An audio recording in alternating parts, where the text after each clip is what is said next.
இடம். அந்த வனத்திலே வசித்து வருபவர் பருத்துவர் ரிஷியானவர். அவர் என்ன செய்வார்? அந்த வனத்திலே ஒரே ஒரு மாமரம், ஒரே மாமரத்தில் ஒரு மரக்கிளை, ஒரே மரக்கிளையில் விடுவது ஒரே ஒரு கனி, வருடம் ஒரு கனி தான் விடும். அதை என்ன செய்வார்? யாக நிலையில் தவத்திலே அமர்ந்து கையை இப்படி உயர்த்தி சிவபெருமானை வழிபட்டு பூசித்து வந்ததானால் அந்த கனியானது தவமொழியால் வந்து கையிலே விடும். அதை சிவபெருமானுக்கு படித்த பிறகு தான் உண்டு வாழ்ந்தார்.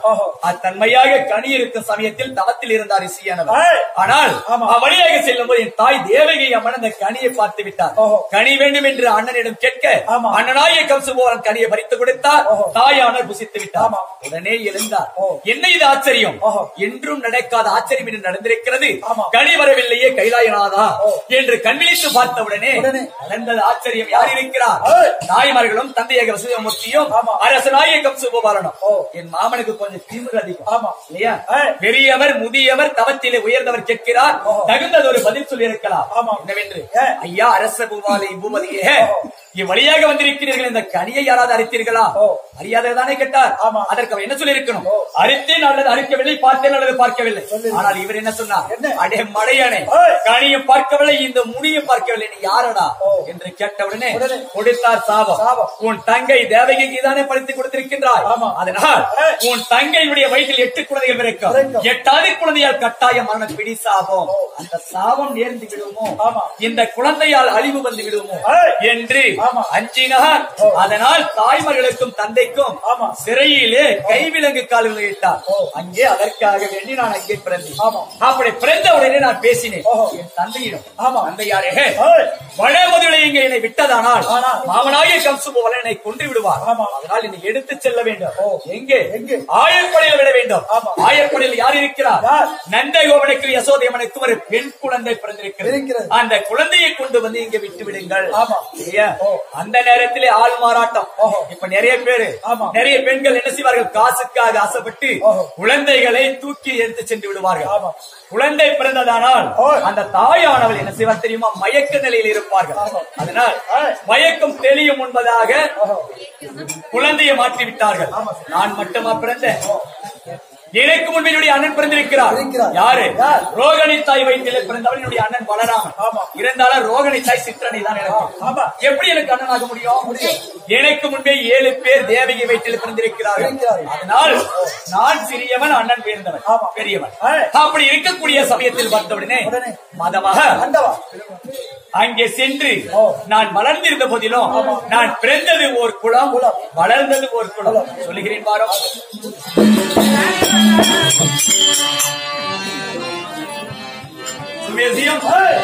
அன்பு ஏதல்வாள பாரத சிறந்த பொன்னாடு பெரியோரை சேர்ந்த நல்ல உள்ளம் கொண்டவர். நாம் எல்லாம் சின்ன சிறிய பிள்ளைகளாக இருக்கும்போதே நாடக கலைஞர் இல்லையா? இன்றைய நாளையில் இசைக்கலைஞராக விளைய வேண்டியான உயர் திருவாளர் சக்திவேல் மாமா அவர்கள் இங்கே வரைய புரிந்து வணங்குவதிருக்கின்றார்.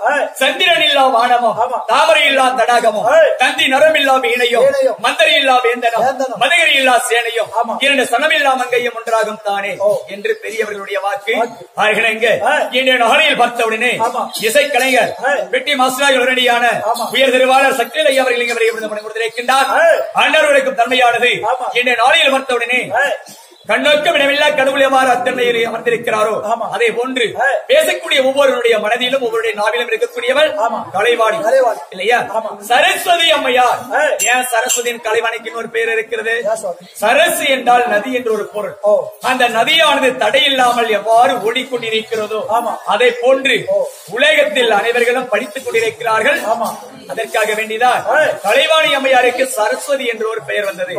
தன்மையாகிய சரஸ்வதியினுடைய அன்பெற்று சாகரம் என்று சொல்லக்கூடிய புண்ணிய உலகத்தில் எந்த ஒரு குறைவில்லாமல் நீண்ட ஆயுளோடு நற்குணத்தோடு புண்ணிய உலகத்தில் வந்து வச்சிருக்கணும் என்று அம்மனை வேண்டிய பிரார்த்தனை செய்கிறோம். கேளுங்கள் பெருமைக்க பெரியவர்களை, தாய்மார்களே, அனைவருக்கும் தெரிந்த விஷயம் அட்சய பாத்திரம். அன்றைய நாளில் கதிரவனாகிய சூரிய பகவான் அம்மனாகிய பாஞ்சாலி அம்மனிடம் கொடுத்த பாத்திரம் இன்றைய நாளில் தங்கள் முன்பதாக வலம் வரப்போகிறது. தங்களால் என்ற காணிக்கை இல்லை என்று சொல்லாமல் இந்த பெண்மையிடம் கொடுக்கலாம் என்று என்னுடைய குழுவின் சார்பாக கேட்டுக்கொள்கிறோம்.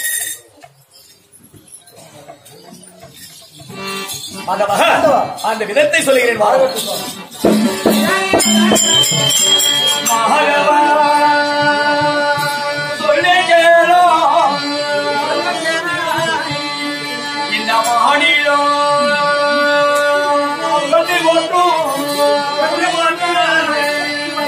மாதவே குளத்தில் ஒன்றி காதைய உலகத்தில்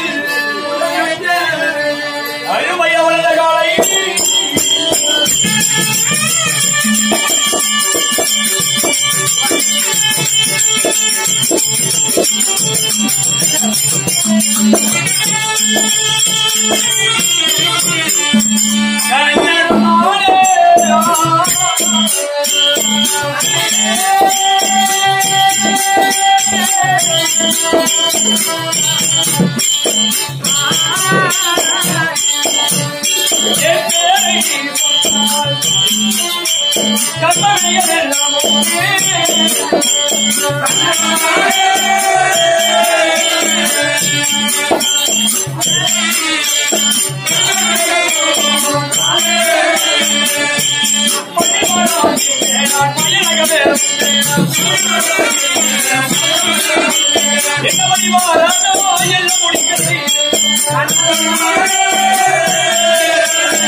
நான் பிறந்தது தேவர் குலம், வளர்ந்தது யாதவ குலம்.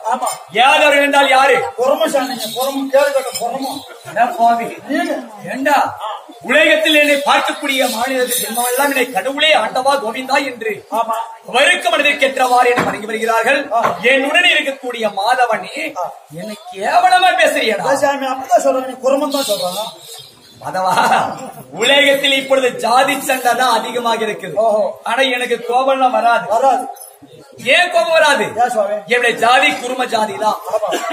முன்னோர்கள் ஜாதி எவ்வாறு பிரித்தார்கள்? செய்யக்கூடிய தொழிலை வைத்து ஜாதியை பிரித்தார்கள். அதனால் என்னுடைய தொழில் என்ன? மாடாடு மேய்க்கக்கூடிய தொழில். அதனால் நான் குருமன் தான். ஜாதிக்கேற்ற தொழிலை ஒவ்வொரு மனிதனும் செய்ய வேண்டும். அதுதான் பொருத்தமாக இருக்கும் இல்லையா? அதை போன்று நான் சென்று வளர்ந்தது யாதவர் குலத்தில் இல்லையா? ஆமா, சொம்பு தண்ணி கொடுப்பாங்க. இவங்கெல்லாம் என்னமோ இன்னைக்கு பொறுத்து இன்னைக்கு நாளைக்கு கூட ஆட்டமாக அவங்களாம் எழுதுனா பரவாயில்ல. சொல்லு அப்படியே பாடுறா, மழை வருஷத்துக்குமே எப்படி எழுறாங்கன்னு பாடுறாங்க.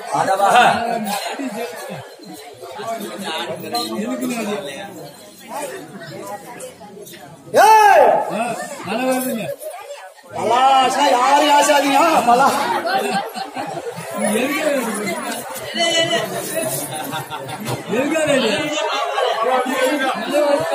ஓம் சக்தி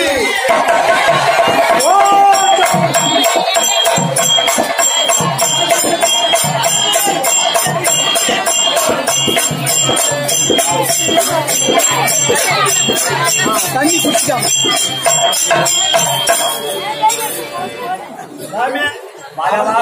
எப்படி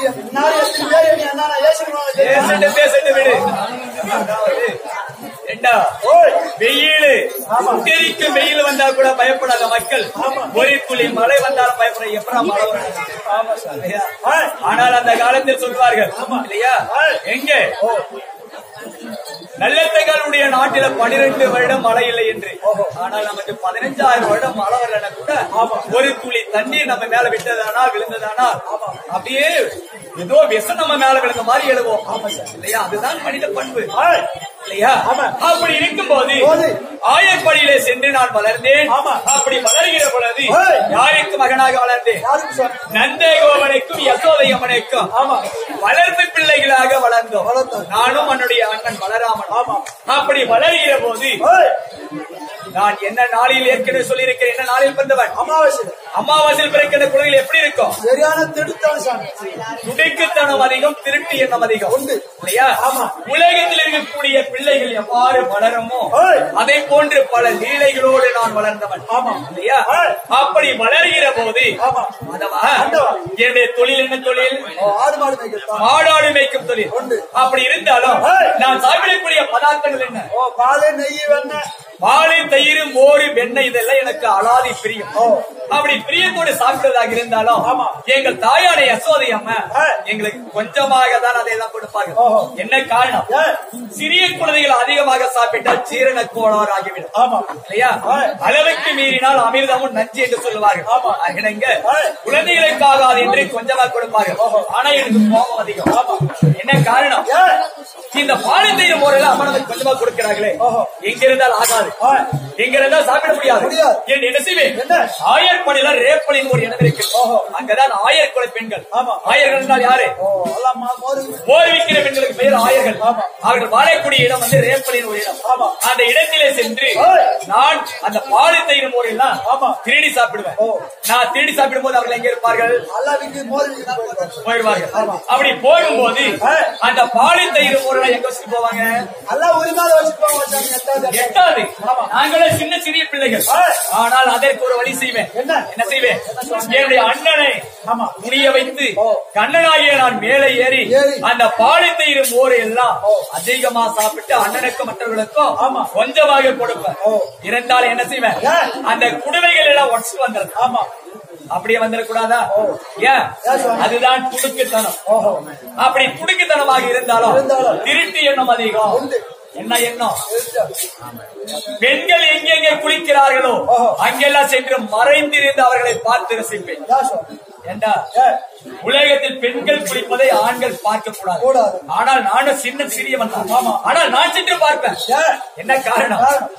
சரியான பாடத்தை அவர்களுக்கு புகட்ட வேண்டும் என்ற எண்ணத்தோடு. என்ன காரணம்? அழகா இருக்கின்ற பெண்களுக்கு ஆணவம் தானாவே வந்து சேரும். ஊர் உலகத்தில்